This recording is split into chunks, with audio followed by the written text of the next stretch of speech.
पंजाबी गजल एक सदी का सफर तय करके अज तक पहुंच गई है। अज की पंजाबी कविता की सिरजना विच इस रूपाकार का हिस्सा म्यार ते मिकदार पक्षों भी ध्यान की मांग करता है।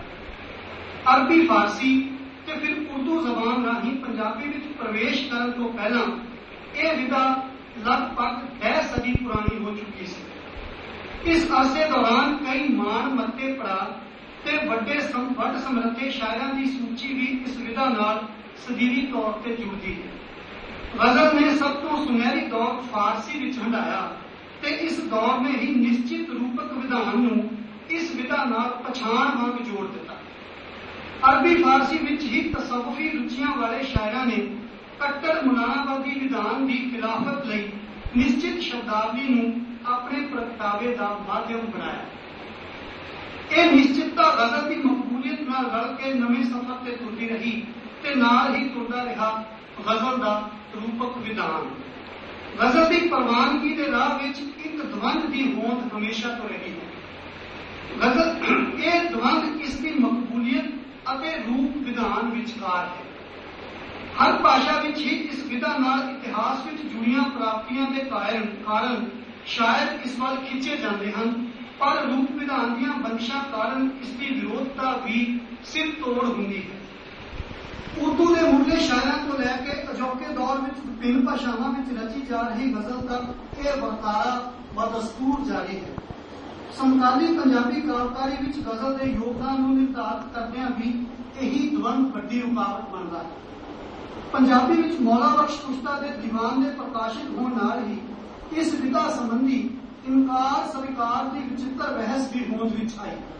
प्रगतिवादी दौर विच वडेरी गिनती विच लिखी जाने के बावजूद पंजाबी गजल का विरोध भी प्रचंड हो जाता है। प्रगीतकता नूं वैणिक या भाविक उचार करार देके प्रयोगवादियों ने गजल दियां फारसी लहरां नूं पंजाबी सुभाअ के प्रतिकूल कहा ते इस विधा की समर्था नूं कांटे हेठ लियांदा। इसके समानांतर ही पंजाबी विच साधु सिंह हमदर्द की अगवाई विच उर्दू तर्ज का अभ्यास भी जोरां ते सी।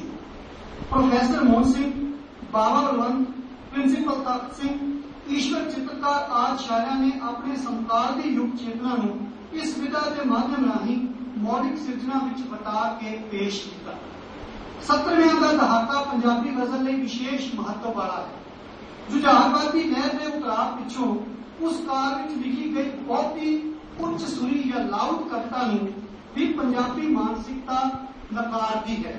नाल ही एमरजेंसी दौरान अभिव्यक्ति का संकट हंडा रही काव्य संवेदना वास्तविकता के सीधे रूपांतरण की थां टेढ़े तौर पर गजल अपनी गल कहने लई गजल वाल आकर्षित होती है। ये वो दौर है जदों हिंदी के विच भी बेहतरीन गजल लिखी गई। चलो मैं इस गल में इस तरह लिखना कि 3-4 शायर जिहड़े ने जिन्हां ने एक विड मारिया गजल की परंपरा दे विच, भारतीय गजल की परंपरा दे विच उर्दू तो बिना जिहड़ी गजल भाषावां दे होर भाषावां च लिखी गई, चाहे वो हिंदी सी चाहे वो पंजाबी सी, ਉਹਦੇ ਵਿੱਚ दुष्यंत कुमार, डॉक्टर जगतार साडी भाषा ਦੇ ਤੇ ਸੁਰਜੀਤ ਪਾਤਰ ਇਹ ਉਸ ਦੌਰ ਦੇ ਵਿੱਚ ਆਉਂਦੇ ਨੇ ਜਦੋਂ ਐਮਰਜੈਂਸੀ ਦਾ ਜਿਹੜਾ ਦੌਰ ਸੀ ਉਹ ਖਤਮ ਹੋ ਰਿਹਾ ਸੀ। ਉਸ ਦੌਰ ਦੇ ਵਿੱਚ शायद उन्नी लाउड गल कह देनी जिस तरीके नाल जुझारवादी कविता कहती सी वो संभव नहीं सी। और ये गल ये जी विधि है ये गजल ने फिर गजल के रूप में शायरां नूं मिली। इस विधि नूं गजल की विधा बेहद रास आउण लगती है। पंजाबी गजल के सुहजात्मक बदलाव लई भी ये दौर बेहद अहम है। इसे समय पंजाबी के 2 गजलकारां जगतार ते सुरजीत पात्र दीयां पुस्तकां प्रकाशित हुई हैं। पात्र की किताब हवा में लिखे हर 79 में छपी है। जगतार की कविता शीशे का जंगल 1980 में छपी है। इस नाल पंजाबी गजल की इतिहासमुखी तौर पर वड्डा गुणात्मक परिवर्तन सामने आता है। पंजाबी विच गजल उर्दू तर्ज की शब्दावली, रूपक अभ्यास, काफिया पैमाई और विषागत दोहराव नूं छड्ड के अपनी रचनात्मक प्रेरणा लई पंजाबी सभ्याचारक विधान वाल पूरी संजीदगी नाल परतदी है। साकी, शराब, पैमाना, मैखाना, रिंद, बाग, गुलो बुलबुल ते इश्क दे बेचारगी पूर्ण प्रगटा की थां पंजाबी गजल प्रगतिवादी ते जुझारवादी काव्यधारावां दे रचनात्मक ते सोजात्मक विवेक नूं धारण करती है। इस कारज नाल रूप ते मकबूलियत ते दबंग दा सुलझाव सामने आउंदा है। हिंदी ते उर्दू गजल भी इसे समय नवे दिशा दे तलाश हिंदी ते उर्दू के शायर भी इस समय नवे दिशा दे तलाश रहे सन। पंजाबी विच गजल नूं भविखमुखी सिरजनावां वास्ते अपनी मौलिक जमीन इसे काल विच मिली। रूपक सिखलाई वाली धारा भावें इस दौर विच भी जारी रहिंदी है, पर यह प्रक्रिया नवी गजल चेतना सामने अप्रसंगिकता हंडा रही है। अजोकी पंजाबी कविता विच गजल का वड्डी मात्रा विच रचिया जाना भी इस विधा नाल लटकदे इतिहास मुखी सवालों का निवारण नहीं कर पाया। यह ठीक है कि अज गजल के पंजाबी विच लिखे जाने वाले शंके निर्मूल साबित हुए हैं, क्योंकि पंजाबी विच गजल बहुत गिनती शायरां ने सफलता नाल लिखी है ते अरबी फारसी दीआं बहुतियां लहरां विचों लगभग अद्धी दर्जन लहरां ही पंजाबी उचार दीआं अनुसारी साबित हुईयां हन। पर समकाल विच रूप ते मकबूलियत का दबंग जरा रूप बटा के उमें ही लटकिया होया। विचारवानां दी एक धिर इस विधा नूं जगीरू मुल्लां दी प्रसारक कह के इसके विधान नूं रद्द करती है ते गजल नूं समकाल की विधा मनण तो ही इनकारी है। यह धारणा न सिर्फ सौड़ी स्थानिकता तो बुरी तरह प्रभावित है, सगों गजल नूं इसके इतिहासक विकास नालों तोड़ के देखने की मजबूरी विचों भी पैदा हुई। समकाल की समुची गजल के अध्ययन का अभाव भी इस धारणा उत्ते हावी है। दूजे पासे एक वर्ग इस विधा नूं उर्दू गजल नाल तुलना देके सैकड़े नामां की सूची के आधार पर इसके विकास प्रति अति उत्साही है। तथ्यां की अनदेखी समकाल दीआं दोवें धिरां कर रही हैं। मतलब दो धिरां ने साडे कोल पंजाब दे विच गजल नूं लेके, एक वो धिर है जिहड़ी अज तक भावें बड़ा मिटवे रूप के विरोध है वो कर रही है और लगातार यह गल कही जा रही है कि गजल जिहड़ी है वो पंजाबी विच लिखी नहीं जा सकती। मैनूं लगता है कि इस गल नूं गजल के इतिहासक प्रसंगां नालों बिल्कुल बुरी तरह नाल तोड़ के लिखण वाली गल है। और दूजी गल यह है कि और दूसरे पासे साडे कोल ऐसे शायर ने जिहड़े कहंदे ने कि नहीं जी गजल जिहड़ी है वो शिखर तक पहुंच गई है, बड़ा यह हो गया। मैनूं लगदा ये दोवें धिरां जिहड़ियां ने वो एक अपने अपने पैंतरे ते खड़ के जिहड़ा वखरे वखरे ते बड़े सामने समानांतर पैंतरे ते खड़ के गल करदी है। इन्हां दे विचकारला रस्ता किते ना किते सानूं बोलण की लोड़ है जे असीं सच्चे विश्लेषण करना चाहुंदे हां अज दे समय दे विच पंजाबी गजल दे देण दा। पंजाबी गजल की समकालीनता का एक सिरा समकाली युग दीआं उन्हां समस्यावां नाल जुड़दा है जिहड़ियां अज पंजाबी मनुख नूं दरपेश हैं। पूरे विश्व का आर्थिक परिदृश्य, सत्ता का एक ध्रुवीकरण, विश्वीकरण दी स्थितियां, स्थापती के समीकरणों में बदलाव वो परिस्थितियां हैं जिन्हां ने समानांतर पंजाबी गजल का प्रति उत्तर निसंदेह कौनन योग मुद्दा है। इसके नाल नाल जगतार पात्र तो अगली गजलकारी के विचारधारक ते सोजात्मक विकास को भी सामने लियाना पड़ेगा। स्कूली गजलकारी की धारा समकाल विच भी अरूसी सिखलाई ते जोर देने के कारज विच लीन है। इस धारा ने आदकाल तो ही गजल नूं एक काव्य रूप की थां रूपक विधान की अजिही प्रक्रिया वजों परिभाषित किया है जिसकी सिखलाई ही शायरी की मुढ़ली शर्त है। इसका नतीजा यह निकलिया कि पंजाबी चिंतन ने इस विधा नूं पासे ही रखिया ते गजल आलोचना के नां ते कुछ उस्ताद एक दूजे दीआं अरूसी उपाइयां वल ध्यान दिवाउंदे रहे। इस तरह इस विधा नूं लैके संतुलित चिंतनी विहार उपज ही नहीं सकिया, ना ही इस विधा के काव्य शास्त्री सरोकारां का निर्धारण का कारज किसे तन पकड़ लग्या। अजोकी पंजाबी गजल बहुत गिनती रचनाकारी के भंवर भूसे के बावजूद गुणात्मकता पक्षों बेहद भरपूर भी ते समकाली भरपूर भी है ते समकाली वस्तु स्थिति प्रति हुंगारा मुखी भी।